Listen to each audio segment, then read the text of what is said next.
Að greiða niður lán eða borga inn á lán.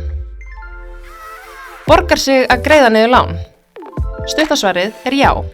Það fylgir því alltaf áhætta að skulda og vextir eru auk þess yfirleitt hærri á lánum en sparnaði. Með því að losa sig við skuldir hverfur sú áhætta og því er niðurgreiðsla skulda almennt talin öruggasta fjárfestingin. Það er þó gott að hafa örfá atriði í huga. 1. Byrjaðu að greiða niður dýrustu lánin, hæstu vextina. Þú sparar mest á því. 2. Kostar að greiða lánin niður? Sum lán eru þannig og þú þarft að hafa það á hreinu áður en þú borgar inn á þau.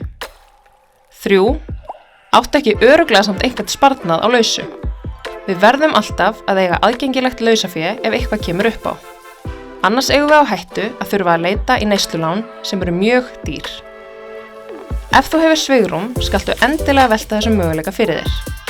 Ráðgjafar okkar geta ráðlagt þér og leiðbeint og það kostar ekkert að leita til þeirra.